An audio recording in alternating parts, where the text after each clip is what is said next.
Oh, little video about how we're going to make our seaweed out of decorated papers. We can do rolled up coloured papers, or we can do the cone shapes. So I'm just going to show you how to do several different decorative effects on plain painted paper. So I've started off with some ordinary white photocopy paper or print paper, folded it in half and cut it. And then I've painted them different colours, solid colours. I'm sticking to warmer colours because the background of your fish tank is going to be blue. So if you had blue seaweed, it's not going to show up as well. So think about warm colours, yellows, orange, reds, pinks, purples. Get yourself a little stack and then you're ready to go. So let's just go through this pile. This one's bubble wrap. I found it easier to paint the bubble wrap first. So I laid the bubble wrap down, painted, and then I laid my paper over and gave it a rub. I found that easier than pressing it that way. Try it out, gives good effect. You could paint it different colours, and when you get the print, you'll have lots of different colours on there. So that's bubble wrap. This one is just a cotton reel. I've just got a big brush, painted and printed. I've used several different shades of purple, starting with dark, medium and then light. Think about what colours are going to really create a good buzz. That's working really well. This one is just string. I got some string and I put it in a pot and painted on top, pulled the string out, laid it, put another piece on top and pressed, and when I pulled it out you get this very worm-like effect. Again, contrasting the colours. The next one. This is used like a comb. So I got a bit of thick card and I started cutting little notches out.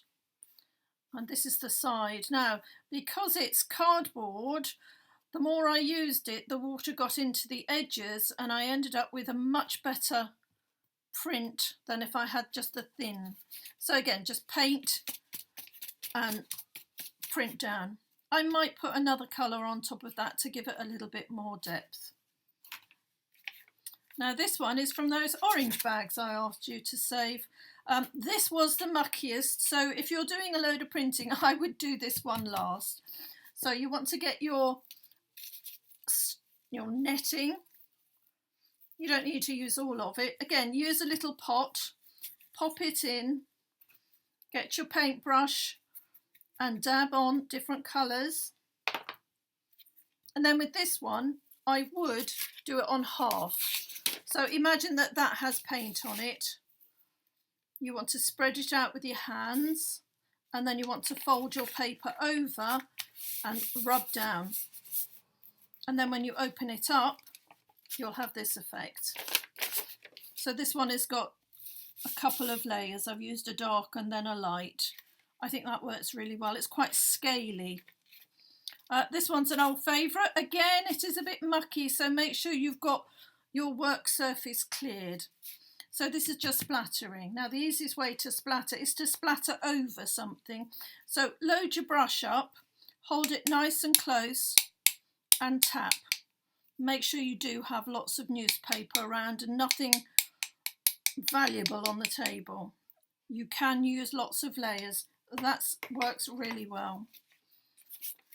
This one here is using the straight edge of my piece of card. You don't need anything special to do printing. And again, I've just made it's almost a shattered effect on that one. Right, before I go to this one. So I think I showed you this one before when we did the little fish. Get your paint on, make sure it's nice and wet, and then you just use your fingertips. It gives a good effect. I like that one. And then I tried it by putting my fingertips in to paint. I think this is more successful, but with this one I might try and add a bit. I like to go back at my papers after a while and think, do I need to add anything? And you can. You could add another technique on top. It's all about playing around with it. This one, well, this is the stencil that we did. We cut out little triangles of our paper stencil. That's worked quite well. This one I think is using, pardon me, another comb of some description. I think it might be this one. Again, you could use cardboard. This is a specialist comb for marbling and paint techniques. So again, different layers, different colours, gives it more depth. This one is a dry brush. I've talked about dry brushes before. So normally when we paint, we dip our paintbrush in water before we put the paint.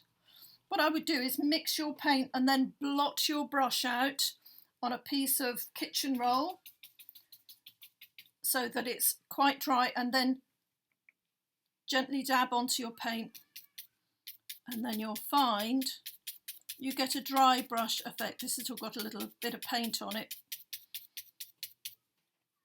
and layering it up. Now we come on to this striking one. Good old fork. I've just gone in lots of directions, kept the layering. Now this one was a little pot. Not sure whether a yogurt pot would work, but just painted the bottom. And there we go. And finally, I've got another one with lots of layers of the splattering. So there we go. There's lots of different techniques.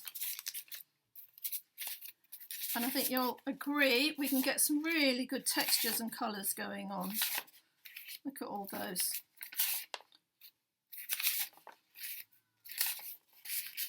Lots and lots and lots. So have a go. It only needs a little bit of paint, a little bit of paper, a few things from the kitchen. Have a go, see how you get on, and in the next video I'll show you how to do the how to roll it up and glue it.